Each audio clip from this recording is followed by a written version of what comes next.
Impotência dos detratores. Visitante. Convenho que, entre os detratores do Espiritismo, há muita gente inconsciente, como este que acabais de citar, mas, do lado deles, não se encontrarão também homens de real valor, cuja opinião tem certo peso? Então ele está mostrando que tinha pessoas que falavam simplesmente, mas não tinha muito peso dentro da sociedade, mas também tinha aqueles que tinham certo peso na sociedade para falar mal. Allan Kardec.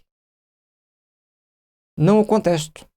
A isso respondo que o Espiritismo também conta em suas fileiras muitos homens de não menos real valor.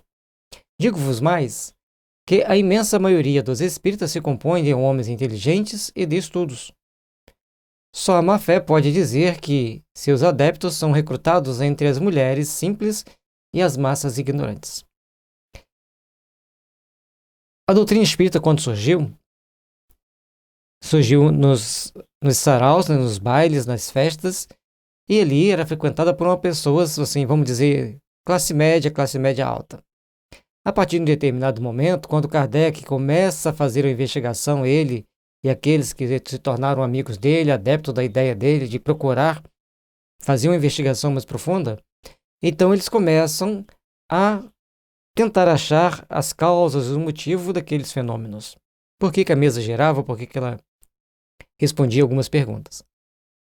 E, logicamente, as principais médiums eram mulheres, e algumas bastante jovens. E pessoas simples. Quanto mais simples, melhor o médium. Um fato peremptório responde, além disso, a essa objeção. É que, apesar de todo o saber, de todo o poder oficial, ninguém consegue deter o espiritismo na sua marcha. E, entretanto, não há um só dos seus contrários, seja ele o mais obscuro folhetista, que se não tenha lisonjeado com a ideia de dar-lhe um golpe mortal. Sem querê-lo, todos, sem exceção, concorreram para a sua vulgarização. Então, essas pessoas impulsionaram a doutrina espírita, porque eles iam fazendo as propagandas, iam fazendo a divulgação a partir do momento em que publicavam qualquer coisa falando sobre o assunto, falando de uma forma pejorativa, mas quanto mais pejorativo falava, mais as pessoas se interessavam. Uma ideia que resiste a tantos assaltos, que avança impávida através da chuva de dardos que lhe atiram, não provará a sua força máscula e a segurança das bases em que se firma? Não será esse fenômeno digno de atenção dos pensadores? Quanto mais joga pedra, mais ela cresce, mais ela ganha adepto, mais as pessoas ficam curiosas em saber o que é, como é e de que forma estudar. Também, já hoje, muitos deles avançam que deve haver nisso alguma coisa de real, que talvez seja um desses grandes movimentos irresistíveis que, de tempos a tempos, abalam as sociedades para transformá-las. Então, alguns que, mesmo dos detratores, já começam a perceber que quanto mais bate, mais ela cresce, alguma coisa tinha de transformador para a sociedade. Alguma coisa que iria trazer para a sociedade algo maior, algo mais importante, algo mais interessante. Isso se tem dado sempre com todas as ideias novas chamadas a revolucionar o mundo. Forçosamente, elas encontram obstáculos, porque lutam contra os interesses, os prejuízos, os abusos que elas vêm destruir. Porém, como estão nos desígnios de Deus, para que se cumpra a lei de progresso da humanidade, chegada a hora, nada as poderá deter. É a prova de serem a expressão da verdade. Então, ela vai crescendo, passando por obstáculos, mais um obstáculo ela vai passando, mais outro ela vai passando, e assim vai ganhando contornos cada vez mais importantes, cada vez mais seguros, mostrando que a doutrina espírita ela vai se propagando, ajudando o progresso da humanidade, principalmente o progresso moral, e com isso o intelectual anda junto. Essa importância dos adversários do espiritismo prova, primeiramente, como já disse, que lhe faltam boas razões, pois que as que se lhe opõem não são convincentes. Ela dimana ainda de outra causa, que inutiliza todas as suas combinações. Quanto mais atacavam, mais ela ficava forte, mais ela crescia, porque tinha sempre algo mais que as pessoas não conseguiam entender, que as pessoas não conseguiam dimensionar de onde vinha tamanha força. Admiraram-se de ver o desenvolvimento dessa doutrina, apesar de tudo o que fazem para contê-la.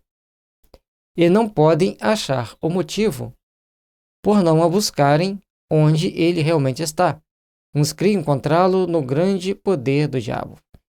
Se assim se apresenta mais forte que eles, e mesmo mais forte que Deus, outros no aumento da alucinação humana.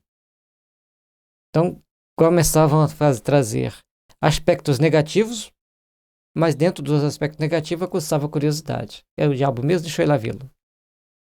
É alguma coisa mais poderosa do que Deus, deixa eu ver. A alucinação, como fica a pessoa alucinada? Então, todo o trabalho que eles faziam, revertiam a favor da doutrina espírita. O erro de todos está em crerem que esta fonte do espiritismo é uma só, e que se baseia na opinião de um só homem.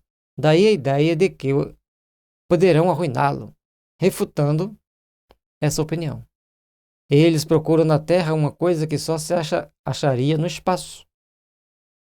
Essa fonte do espiritismo não se acha num ponto, mas em toda parte. Porque não há lugar em que os espíritos se não possam manifestar. Em todos os países, nos palácios e nas choupanas, em qualquer lugar, os espíritos vão. A mediunidade é insta no ser humano e quanto mais tentar bloquear, mais eles têm mecanismo de fazer aflorar a mediunidade, onde eles julgarem útil e necessário e servir de impulso para as novas manifestações e para a divulgação. A verdadeira causa está, pois, na própria natureza do espiritismo, cuja força não provém de uma só fonte, mas permite a cada qual receber diretamente comunicações dos espíritos e por elas certificarem a veracidade do fato. A fonte do espiritismo está na própria natureza, porque tem espírito para todos os lados, espíritos de todos os tipos, e qualquer um pode receber uma mensagem, desde que seja médium, ou que tenha um médium por perto de ti, e naquela época era muito comum os médios, e com isso as pessoas iam certificar se aquele fato era verdadeiro ou não. E a maioria das pessoas, ao certificarem, encontrava a verdade. Como se persuadir a milhões de indivíduos que tudo isso não é mais que comédia, charlatanismo, escamoteação, prestidigitação, quando sem o concurso de estranhos, só eles próprios que obtêm tais resultados? É possível fazê-los crer que eles se manifestem a si mesmo, que a si mesmo procuram enganar fazendo o papel de charlatões e escamoteadores? Se cada um daquelas pessoas estavam recebendo as mensagens, eles mesmos recebiam as mensagens, eles mesmos tinham as comunicações, então, de que adiantava dizer que era causada por isso ou por aquilo, se eles viviam em si a emoção de ser médium, a emoção de estar vendo, ouvindo ou escrevendo com a ajuda de um espírito? Essa universalidade das manifestações dos espíritos, que surgem em todos os pontos do globo, para desmentir os detratores e confirmar os princípios da doutrina, é uma força que não pode explicar aqueles que desconhecem o mundo invisível. Então, se você não estudou sobre o mundo invisível, não conseguiu, não teve oportunidade de procurar se inteirar do que existe no mundo invisível, como que você vai explicar aqueles fenômenos de forma convincente para ensinar e agradar a todos? Logicamente que algumas pessoas vão concordar com as suas ideias, mas nem todas. E a grande maioria vai aguçar a curiosidade de querer saber mais o que é.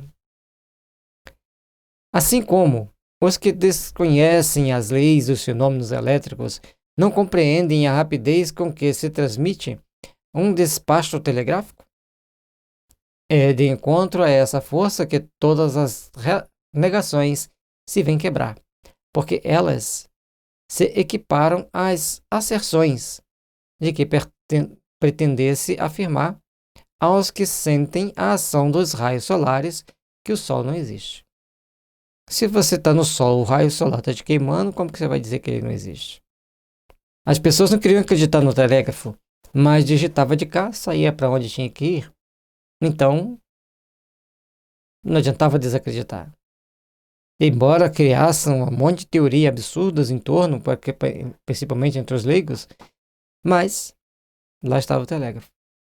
E hoje nós temos telefone celular, temos internet remota, internet por fio, ou seja, uma infinidade de oportunidades da gente procurar entender melhor as coisas espirituais, as coisas espiritualistas, porque tem muitos exemplos paralelos que dão uma noção daquilo que nós estamos querendo, que nós estamos estudando, daquilo que nós estamos querendo ver, daquilo que nós estamos nos predispondo a fazer. Fazendo obstação das qualidades da doutrina, que agrada muito mais que as que lhe compõem, vede nisso a causa dos insucessos dos que tentam deter a marcha. Para que triunfassem, era-lhes mister impedir que os espíritos se manifestassem. Então, quanto mais tenta impedir a marcha, mais cresce, mais avança. Eis o motivo, porque os espíritas ligam tão pouca importância às manobras dos seus adversários. Eles têm por si a experiência e o peso dos fatos. Até hoje a gente vê pessoas fazendo detratações, acusações, atacando a doutrina espírita, cada um do seu jeito, cada um no seu meio, mas ela vai ganhando o seu caminho, vai caminhando dentro do que pode, como pode. Existem simpatizantes da doutrina dentro de outras religiões, pessoas que em outras religiões a estudam, e a partir do momento que espíritos vão reencarnando com mais compromissados com a doutrina, mais compromissados com o bem, obviamente, vai vindo, o número de adeptos vai sempre aumentando, vai vindo cada vez mais pessoas a aderir à causa espírita.